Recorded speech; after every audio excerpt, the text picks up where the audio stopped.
Good morning students. आज हम लोग इस वीडियो में क्लास 10th के एनसीईआरटी बुक का अध्याय 3 धातु और अधातु के इम्पोर्टेंट ऑब्जेक्टिव क्वेश्चन और उसके आंसर को देखेंगे। जी हाँ दोस्तों, सभी ऑब्जेक्टिव क्वेश्चन जो आज आपको इस वीडियो में बताए जाएंगे वो एनसीईआरटी बुक से लिए गए हैं, जो आपके एग्जामिनेशन 2024 बिहार बोर्ड मैट्रिक परीक्षा में पूछे जाएंगे।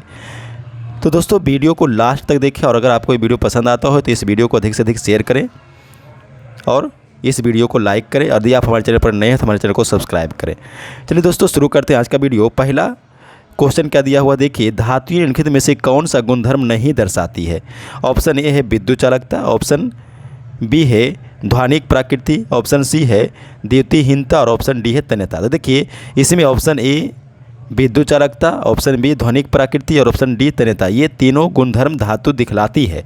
ऑप्शन देखिए इसका सी हो जाएगा सही, द्युतिहीनता जो है धातुएं नहीं दिखलाती है। नेक्स्ट क्वेश्चन हम लोग देखेंगे। दूसरा क्वेश्चन कहता है धातुओं के पतले तार खींचे जाने के गुण को क्या कहते हैं। धातुओं के पतले तार खींचे जाने के गुण को क्या कहते हैं। ऑप्शन ए है तन्यता, बी है आघातवर्ध्यता, सी है ध्वनिकता और डी है चालकता। सही आंसर हो जाएगा ऑप्शन ए तन्यता। तीसरा क्वेश्चन है खाना पकाने के बर्तन बनाने में एल्युमिनियम काम में आता है। एल्युमिनियम के कौन सा गुणधर्म इसके लिए उत्तरदायी है। क्वेश्चन फिर से रिपीट कर देता हूँ। खाना पकाने के बर्तन बनाने में एल्युमिनियम काम आता है। एल्युमिनियम के कौन सा गुणधर्म इसके लिए उत्तरदायी है। ऑप्शन एक देखिए उच्च ऊष्मीय चालकता है, ऑप्शन दो है उच्च विद्युत चालकता, ऑप्शन सी है तन्यता और ऑप्शन डी है उच्च गलनांक। तो इसका सही आंसर देखिए ऑप्शन एक और ऑप्शन 4 दोनों होगा। यानी कि देखिए इसमें जो ऑप्शन दे रखा है ए में 1 और 2, बी में है 1 और 3, सी में है 1 और 3 और डी में है 1 और 4। तो सही आंसर हो जाएगा ऑप्शन डी, यानी कि 1 और 4 दोनों होगा। उच्च ऊष्मीय चालकता और उच्च गलनांक के कारण ही खाना पकाने के बर्तन में एल्युमिनियम बनाने के काम में आता है। चलिए नेक्स्ट क्वेश्चन हम लोग देखेंगे। चौथा क्वेश्चन क्या पूछा हुआ है, निम्नलिखित में से कौन सी धातु ठंडे तथा गर्म जल से कोई क्रिया नहीं करती। ऑप्शन ए है सोडियम, बी है कैल्शियम, सी है मैग्नीशियम और डी है लोहा। तो सही आंसर हो जाएगा एफ ई, यानी कि लोहा। पाँचवा क्वेश्चन है आयरन तथा भाप की लंबे समय तक अभिक्रिया से आयरन का निम्नलिखित में से कौन से ऑक्साइड प्राप्त होंगे या होगी। ऑप्शन ए है देखिए FeO, बी है Fe2O3, सी है Fe3O4 और ऑप्शन डी है Fe2O3 तथा Fe3O4। तो सही आंसर हो जाएगा इसका ऑप्शन सी Fe3O4। इसमें देखिए दे रखा है कि ये जो Fe है उसका अभिक्रिया लंबे समय तक भाप आने की H2O के साथ करवाएंगे तो ये जाकर के Fe3O4 और प्लस हाइड्रोजन गैस बनेगा। फिर इसको संतुलित करना पड़ेगा। इधर देखिए Fe3 है, 3 Fe लगाना पड़ेगा और उसके बाद ये देखिए यहाँ पे 4 H2O करना पड़ेगा और हाइड्रोजन में 4 लगाना पड़ेगा। ये संतुलित हो जाएगा तो क्या मिलेगा Fe3O4 मिलेगा। तो 5 का आंसर सही हो जाएगा सी। नेक्स्ट क्वेश्चन देखिए 6 में क्या है, क्या होता है जब कैल्शियम को जल के साथ अभिकृत किया जाता है। क्या होता है जब कैल्शियम को जल के साथ अभिकृत किया जाता है। ऑप्शन ए है यह जल से क्रिया नहीं करता है, ऑप्शन 2 है यह जल से प्रचंड क्रिया करता है, ऑप्शन सी है यह जल से कम प्रचंड क्रिया करता है और ऑप्शन 4 है बने हुए हाइड्रोजन गैस के बुलबुले कैल्शियम की सतह पर चिपकते हैं। तो इसका देखिए सही आंसर जो है 3 और 4 दोनों है। यानी ऑप्शन देखिए ए में दिया हुआ 1 तथा 4, बी में दिया हुआ 2 तथा 3, सी में दिया हुआ 1 तथा 2 और डी में दिया हुआ है 3 तथा 4। तो सही आंसर जो होगा ऑप्शन डी, 3 और 4 दोनों ऑप्शन जो है इसका सही होगा। 7वां क्वेश्चन है धातुएं सामान्यतः अम्लों से क्रिया कर लवण तथा हाइड्रोजन गैस देती है। निम्नलिखित में से कौन सा अम्ल धातुओं मैग्नीज तथा मैग्नीशियम के अतिरिक्त से अभिक्रिया कर हाइड्रोजन गैस नहीं देता है। क्वेश्चन फिर से देखिए, धातुएं सामान्यतः अम्लों से क्रिया करके लवण और हाइड्रोजन गैस देती है।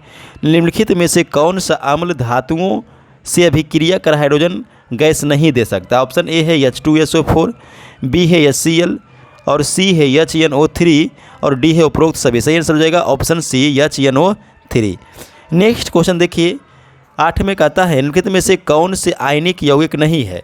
देखिए KCl आयनिक यौगिक है, HCl भी आयनिक यौगिक है, यानी Cl भी आयनिक यौगिक है, तो CCl4 ये सह संयोजी यौगिक में आएगा, यानी कि ऑप्शन इसका 3 हो जाएगा सही। क्वेश्चन नंबर 9 देखिएगा, निम्नलिखित में से कौन सा गुणधर्म सामान्यतः आयनिक यौगिकों के द्वारा प्रदर्शित नहीं किया जाता है। निम्नलिखित में से कौन सा गुणधर्म सामान्यतः आयनिक यौगिकों के द्वारा प्रदर्शित नहीं किया जा सकता है। ऑप्शन ए है जल में विलेयता, ऑप्शन बी है ठोस अवस्था में विद्युत चालकता, ऑप्शन सी है उच्च गलनांक एवं क्वथनांक, और ऑप्शन डी है गलित अवस्था में विद्युत चालकता। तो इसका सही आंसर हो जाएगा ऑप्शन डी, ऑप्शन बी ठोस अवस्था में विद्युत चालकता।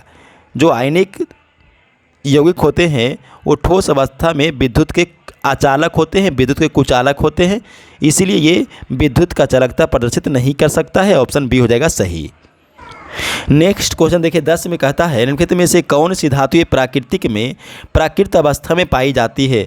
पहला ऑप्शन है कॉपर, दूसरा है औरा मानी सोना, तीसरा है जिंक यानी जस्ता, और चौथा है एजी अर्जेंटीना मानी की चांदी।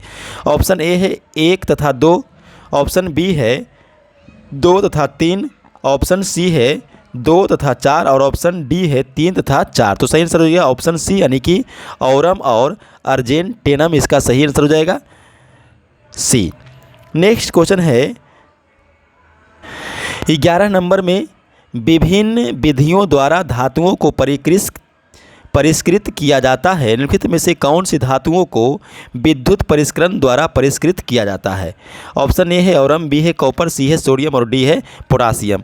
ऑप्शन ए देखिए दिया हुआ 1 तथा 2 यानी औरम और कॉपर, बी में है 1 तथा 3 यानी कि सोना और सोडियम, सी है 2 तथा 3। सही आंसर इसका देखिए हो जाएगा ऑप्शन ए औरम और कॉपर। नेक्स्ट क्वेश्चन देखिए 12 में है, वायु में लंबे समय तक उद्भासन से सिल्वर की वस्तुएं काली हो जाती है, यह निम्नलिखित में से किसके बनने के कारण होता है। ऑप्शन ए है Ag3n, ऑप्शन बी है Ag2O, ऑप्शन सी है Ag2s, और ऑप्शन डी है Ag2s तथा Ag3n। सही आंसर हो जाएगा ऑप्शन सी Ag2s। 13 नंबर क्वेश्चन में है, किसकी पतली परत के लेपन द्वारा आयरन के जंग से बचाने के लिए गैल्वीकरण एक विधि है। ऑप्शन ए है गैलियम, बी है एल्युमिनियम, सी है जिंक और डी है सिल्वर। तो सही आंसर हो जाएगा option C zinc. Next question हम लोग देखेंगे 14 में देखिए क्या पूछा हुआ है, हमारे जीवन के लिए स्टेनलेस स्टील एक उपयोगी पदार्थ है। स्टेनलेस स्टील आयरन में किन किन के साथ मिश्रित किया जाता है।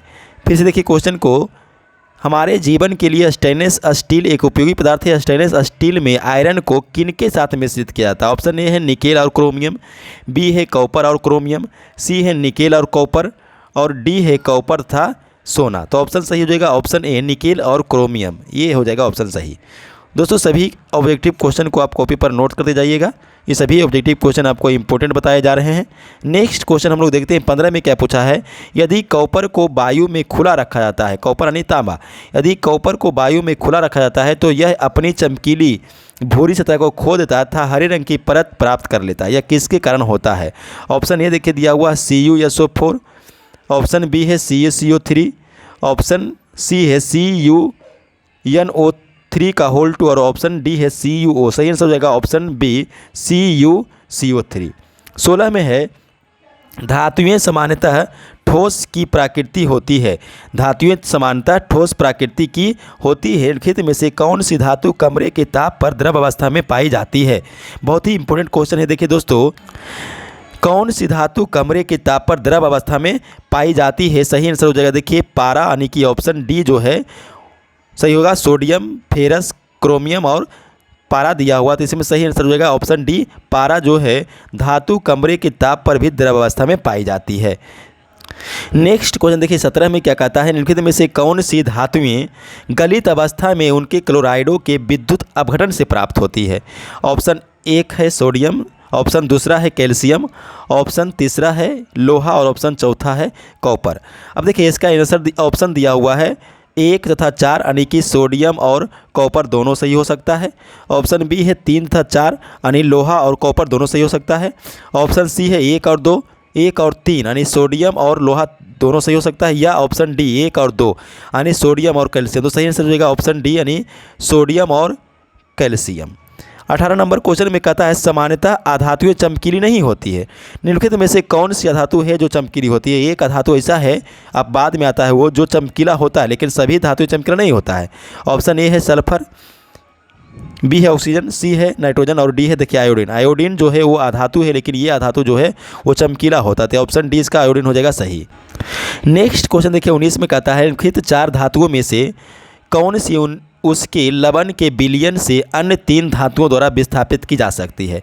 फिर से क्वेश्चन देखिए निम्नलिखित में से 4 धातु जो दिया हुआ है मैग्नीशियम, चांदी, जस्ता और कॉपर, कहता है निम्नलिखित 4 धातुओं में से कौन सी उसके लवण के विलयन से अन्य 3 धातुओं द्वारा प्रतिस्थापित की जा सकती है। ऑप्शन देखिए हो जाएगा बी सही, अर्जेंटेनम। ठीक है, मिश्र धातु होता है, देखिए मिश्र धातु होता है, ऑप्शन ए है एक तत्व, बी है एक यौगिक, सी है एक समांगी मिश्रण और डी है एक बी समांगी मिश्रण। तो सही हो जाएगा ऑप्शन सी एक समांगी मिश्रण होता है मिश्र धातु। अगला क्वेश्चन है 21 नंबर, एक विद्युत अपघटनीय सेल में बनता है, एक विद्युत अपघटनीय सेल बनता है। ऑप्शन ए है धनावेशित कैथोड से, बी है ऋणावेशित एनोड से, सी है धनावेशित एनोड से और डी है ऋणावेशित कैथोड से। ऑप्शन देखिए इसका एक में दे रखा है 1 और 2, बी में है 3 तथा 4, सी में है 1 तथा 2 और डी में है 2 तथा 4। तो सही आंसर इसका देखिए हो जाएगा ऑप्शन बी यानी 3 और 4, धनावेशित एनोड होता है और ऋणावेशित कैथोड होता है एक विद्युत अपघटनीय सेल में।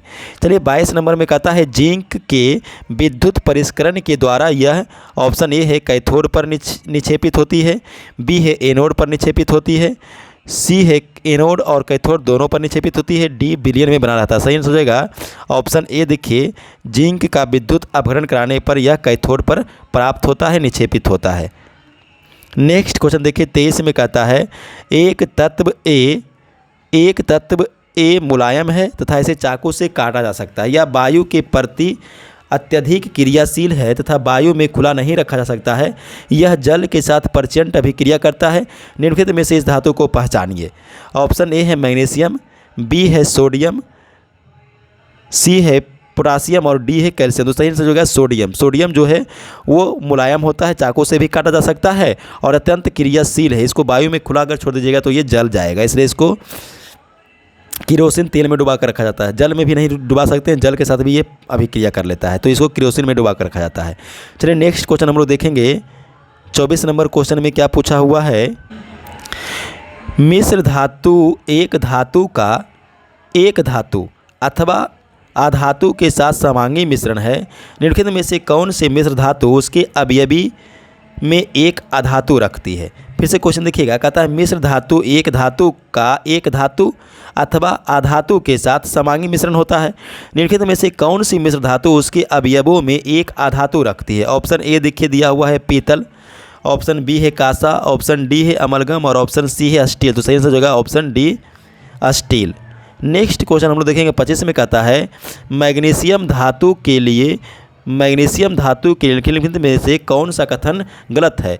मैग्नीशियम धातु के लिए निम्नलिखित में से कौन सा कथन गलत है। ऑप्शन ए है यह ऑक्सीजन में चमकीली श्वेत ज्वाला के साथ जलती है, ये सही है। ऑप्शन बी यह ठंडे जल से भी क्रिया कर मैग्नीशियम ऑक्साइड बनाती है और हाइड्रोजन गैस निकालती है, ये जो कथन हो जाएगा वो गलत हो जाएगा, नहीं इसका जो है ऑप्शन बी हो जाएगा सही। चलिए दोस्तों आज हम लोग इस वीडियो में क्लास 10th के NCERT बुक के चैप्टर 3 केमिस्ट्री का ऑब्जेक्टिव क्वेश्चन और आंसर देखा। अगर आपको ये वीडियो पसंद आया हो तो इस वीडियो को अधिक से अधिक लाइक करें और अगर आपको ये वीडियो पसंद आया हो तो इसे अधिक से अधिक शेयर करें। धन्यवाद।